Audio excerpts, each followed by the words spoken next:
देखिए, बाप ने की बेटे की पिटाई। ये देखिए धुआंधार पिटाई चल रही है। मम्मी के बच्चे होते हैं, देखिए मम्मी, देखो मम्मी की कार है। जब मम्मी की कार होती है तो ये बच्चा देखिए मम्मी कितना बचा के इसको रखती है। पूरा एकदम ऐसे सीट भी मोड़ दी है पूरा बढ़िया से, और चारों तरफ से इसको इतना लगा के बांध दिए ना कि हिल भी ना पाए बेचारा, सांस भी ना ले पाए ठीक से। इतना बांध दिए कि ना कहीं हिल के इधर उधर जा ना पाए। लेकिन जब आप देखेंगे ये डैड की कार है, देखिए डैड ले जाकर सीधे स्टीयरिंग पे ही बैठा दिए, चलाओ बेटा कोई दिक्कत नहीं है तुम।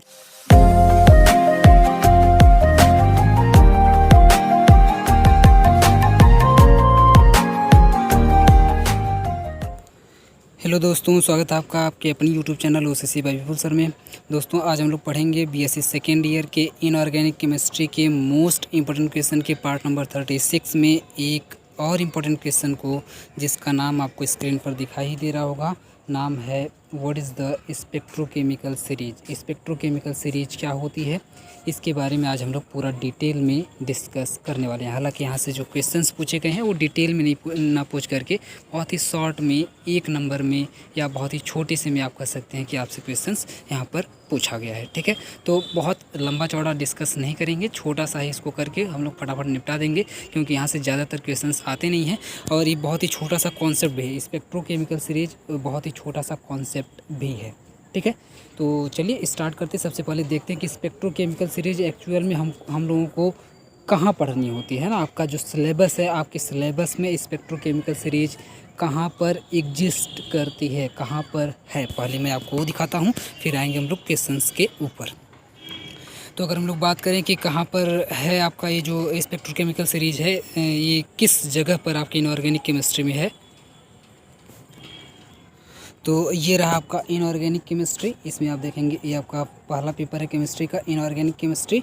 इसमें अगर आप देखेंगे तो आपका यूनिट सेकंड जो आपको दिखाई दे रही है यहाँ पर, यूनिट सेकंड आपकी है कोऑर्डिनेशन कंपाउंड के बारे में, पूरा का पूरा कोऑर्डिनेशन कंपाउंड, जो कि आपको एक क्लास 12 में भी है, सेम टू सेम उठा करके यहाँ पर भी रख दिया गया है। बस थोड़ा सा यहाँ पर आप देखेंगे इंग्लिश में है और वहाँ पर हिंदी में, बस इतना सा डिफरेंस है। अगर आप यूपी बोर्ड से हैं तो, अगर आप सीबीएसई बोर्ड से हैं तो बिल्कुल आपका मज़ा ही है, बिल्कुल सेम टू सेम आपको यहाँ पर बीएससी के अंदर पढ़ने के लिए मिलता है। कोई डिफरेंस नहीं है, थोड़ा बहुत बस डिफरेंस आता है। यहाँ पर थोड़ा सा डीप जा कर के पूछा जाता है क्वेश्चन, जबकि वहाँ पर आपको थोड़ा सा सतही लेवल पर पूछा जाता है, यानी बहुत ही ऊपर लेवल पर पूछा जाता है, ज़्यादा डीप जा कर के नहीं पूछा जाता है। तो एक बात तो क्लियर होगी कि आपको किसके अंदर पढ़ना है, कोऑर्डिनेशन कंपाउंड के अंदर पढ़ना है। इसमें आप देखेंगे कहीं उस तरह से लिखा नहीं है कि स्पेक्ट्रोकेमिकल सीरीज है उसको आपको पढ़ना है, ऐसा कहीं पर लिखा नहीं है। लेकिन जो स्पेक्ट्रोकेमिकल सीरीज आती है वो आप देखेंगे कोऑर्डिनेशन कंपाउंड के अंदर ही आती है।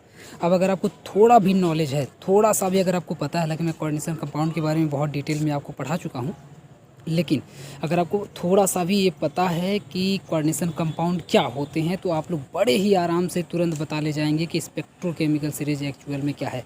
उससे पहले मैं थोड़ा सा आपका डाउट क्लियर कर दूं कि जो स्पेक्ट्रोकेमिकल सीरीज है ना, उसको कहीं आप इलेक्ट्रोकेमिकल सीरीज मत समझ लीजिएगा, जो कि वो भी आपके ही सिलेबस में है, और वो आपके सिलेबस में यूनिट नंबर 4 जो आपकी है, इसमें आप देखेंगे यहाँ पर लिखा है इलेक्ट्रोकेमिकल सीरीज। ध्यान से देखेंगे तो लिखा है इलेक्ट्रोकेमिकल सीरीज, और ये आता है आपका ऑक्सीडेशन और रिडक्शन के अंदर, है ना। जब आप ऑक्सीकरण पढ़ते हैं और अपचयन पढ़ते हैं, ऑक्सीडेशन रिडक्शन पढ़ते हैं, जो कि आपका क्लास 11 का टॉपिक है, वहाँ पर आता है आपका इलेक्ट्रोकेमिकल सीरीज। इसे भी मैं बहुत ही डिटेल में आपको पढ़ा चुका हूँ ऑलरेडी। इलेक्ट्रोकेमिकल सीरीज क्या होती है बहुत डिटेल में हम लोग डिस्कस कर चुके हैं।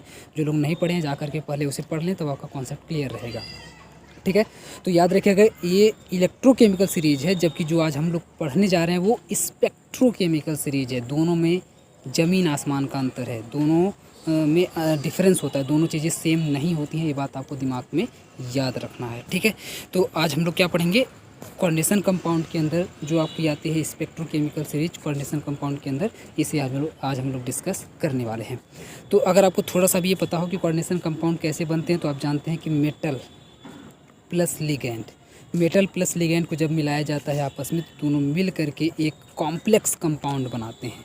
कॉम्प्लेक्स का मतलब होता है बहुत ही लंबा चौड़ा जटिल सा, जो आपको अक्सर ऐसे स्क्वायर ब्रैकेट के अंदर देखने के लिए मिलेगा। तो स्क्वायर ब्रैकेट के अंदर हमेशा बड़े वाले ब्रैकेट के अंदर आपको देखने के लिए मिलेगा, उसके अंदर आप देखेंगे जनरली ये होता है। तो वैसे वाले जितने भी कंपाउंड्स होते हैं उसे ही हम लोग बोलते हैं कोऑर्डिनेशन कंपाउंड। वो कैसे बने होते हैं तो आप देखेंगे बस मेटल और लिगेंड को मिला करके बना दिए जाते हैं।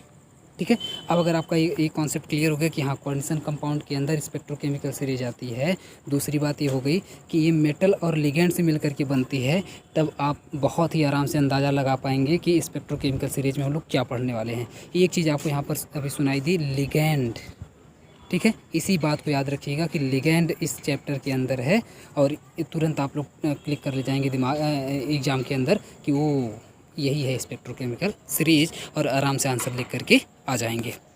चलिए बढ़ते हैं इसके क्वेश्चंस की तरफ। तो क्वेश्चन आप देखेंगे, क्वेश्चन जो इसके पूछने की स्टाइल रही है वो ये रही है, पूरा डिटेल में आपसे पूछा गया है, लॉन्ग में पूछा गया, 5 नंबर में पूछा गया है। व्हाट इज़ स्पेक्ट्रोकेमिकल सीरीज, आपको बहुत थोड़ा सा ही बता देना है कि छोटा सा ही बता देना है कि स्पेक्ट्रोकेमिकल सीरीज एक्चुअल में होती क्या है, बस ये बताना है। और इसके बाद आपसे आगे पूछा गया है कि explain outer and inner orbital complex. इस टॉपिक को मैं ऑलरेडी बहुत पहले ही पढ़ा चुका हूँ, बीएससी थर्ड ईयर वाले इनऑर्गेनिक वाले वीडियो में भी पढ़ा चुका हूँ।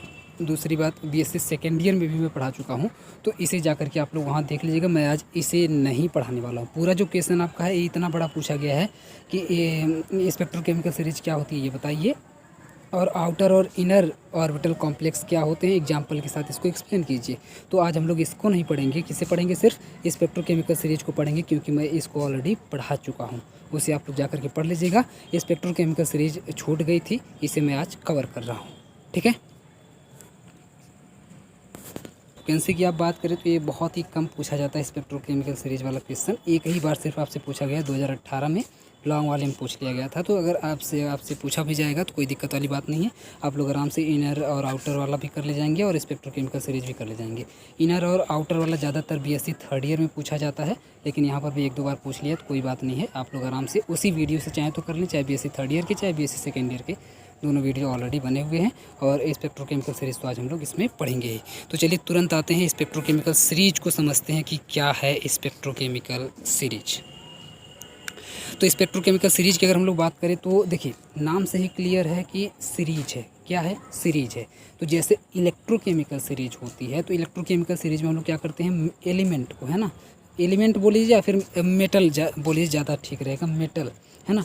मेटल जितने भी होते हैं उनकी रिएक्टिविटी की बेसिस पर, किसके बेसिस पर, तो रिएक्टिविटी के बेसिस पर कि कौन बहुत तेज़ी से रिएक्शन करता है, कौन उससे स्लो करता है, कौन उससे स्लो करता है। आप देखेंगे ऊपर से नीचे की तरफ ऐसे रखा गया होता है, और ऊपर से नीचे जब हम लोग आते हैं तो उसकी जो रिएक्टिविटी होती है वो घटती जाती है। ये था इलेक्ट्रोकेमिकल सीरीज में। सेम उसी तरीके से उसी पैटर्न पर एक स्पेक्ट्रोकेमिकल सीरीज बनाई गई है, और इसमें रखा गया है लिगेंड को। अभी आप देखे थे मेटल को जब अरेंज किया जाएगा ऊपर से नीचे की तरफ, तो आप बोलेंगे कि वो इलेक्ट्रोकेमिकल सीरीज है रिएक्टिविटी के बेसिस पर। और जब वही लिगैंड को अरेंज किया जाएगा, एक सीरीज में रखा जाएगा उसकी रिएक्टिविटी के ही बेसिस पर, तो आप बोलेंगे कि वो स्पेक्ट्रोकेमिकल सीरीज है। तो एक बात दिमाग में बैठा लीजिए, क्योंकि मैंने आपसे बोला था कि जो स्पेक्ट्रोकेमिकल सीरीज है वो हम लोग पढ़ते हैं किसके अंदर, कोऑर्डिनेशन कंपाउंड के अंदर। तो उसमें आता है आपका मेटल प्लस लिगैंड, ठीक है, मेटल प्लस लिगैंड। तो मेटल की जब हम लोग सीरीज बनाते हैं तो उसका नाम तो अलग हो गया, वो आप समझ गए कि इलेक्ट्रोकेमिकल सीरीज होती है। लेकिन जब हम लोग लिगैंड की सीरीज बनाते हैं तो उसे बोलते हैं कि ये स्पेक्ट्रोकेमिकल सीरीज है। तो उम्मीद करते हैं ये बहुत ही बेसिक सी चीज़ आपके दिमाग में घुस गई होगी। जब घुस गई है तो चलिए कुछ और चीज़ें घुसाने की कोशिश करते हैं। अब इसको पढ़ते है क्या चीज़, वही बात जो मैंने अभी आपको बताया है कि spectrochemical series is the arrangement of common ligands in the increasing order of their ability to split D orbital और क्रिस्टल फील्ड स्प्लिटिंग एनर्जी, जिसको हम लोग CFSE भी बोलते हैं, in octahedral complex. Generally octahedral को ही हम लोग यहाँ पर लेते हैं। देखिए जैसा कि मैंने अभी आपसे बताया कि एक तरह की सीरीज होती है। कैसे सीरीज होती है, लिगैंड को अरेंज करी गई होती है। और लिगैंड में जैसा कि मैंने आपसे बताया कि रिएक्टिविटी ही आप एक तरीके से बोल सकते हैं, या फिर वैसे जो आप इसका टेक्निकल अगर बोलना चाहेंगे तो वो है एबिलिटी टू स्प्लिट। यहाँ पे लिखा है ability to split D orbitals, है ना।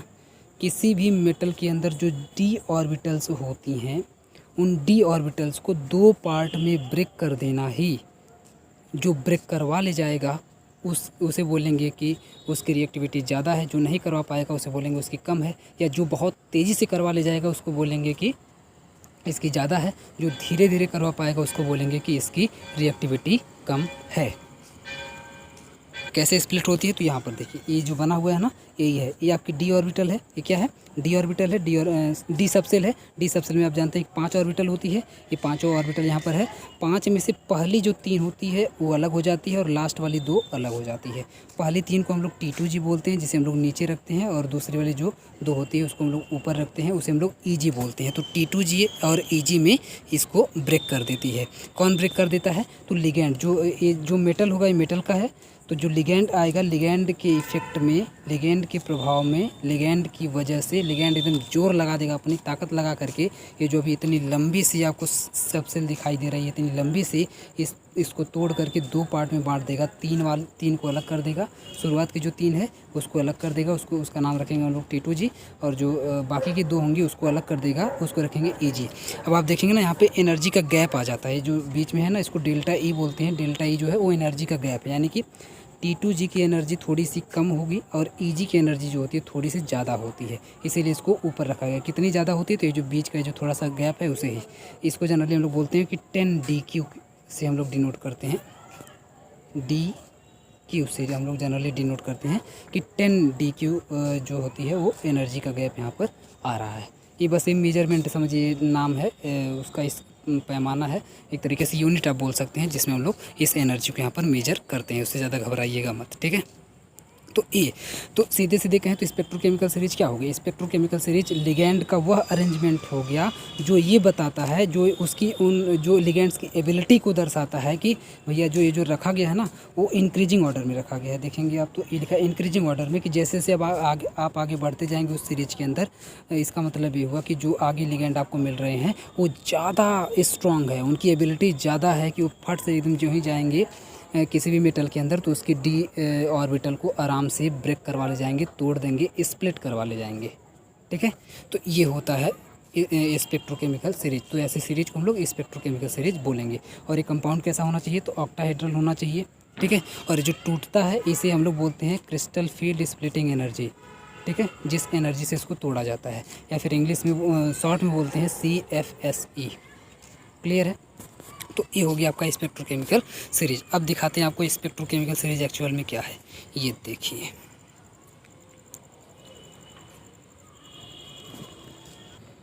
ये जो आपको एक लंबी चौड़ी सीरीज़ दिखाई दे रही है, यही है स्पेक्ट्रोकेमिकल सीरीज, जिसमें आप देखेंगे लिगेंड, ये सब की सब लिगेंड है, और ऐसे आप देखेंगे ऐसे ऐसे रखे गए हैं, ठीक है।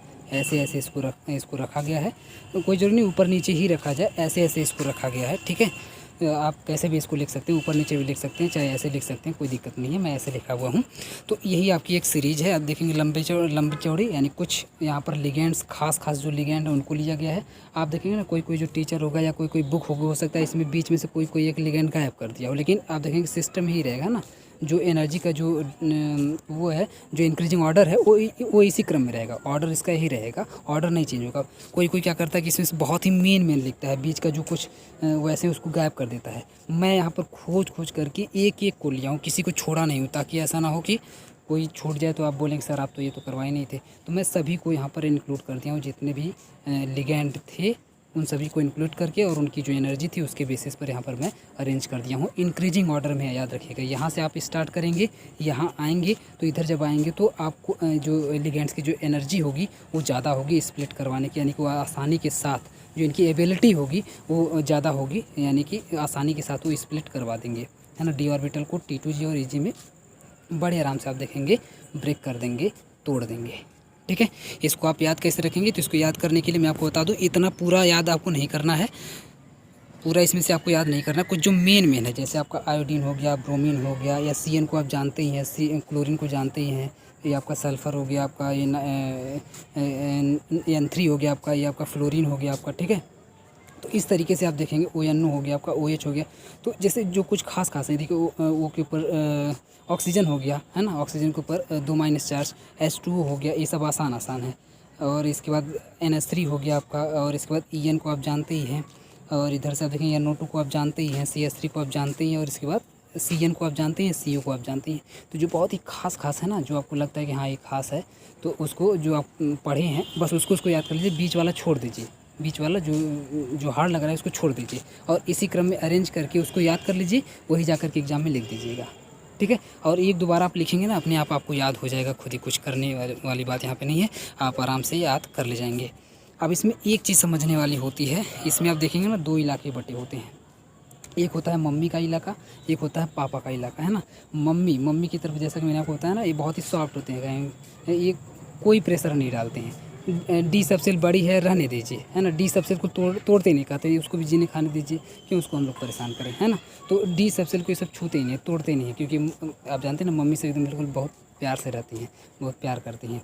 तो वो सब वो ज़्यादा प्रेशर नहीं डालती हैं, तोड़ती नहीं हैं उसको, कोई डी ऑर्बिटल को टच नहीं करती हैं। लेकिन जो ही धीरे धीरे आगे बढ़ेंगे और पापा के इलाके की तरफ आएंगे ना, तो पापा तो फिर जानते ही हैं, एकदम गुस्से वाले, पकड़ के एकदम तुरंत तोड़ना स्टार्ट कर देंगे और उसको तोड़ करके 2 पार्ट में कर देंगे, है ना, पकड़ के तोड़ देंगे।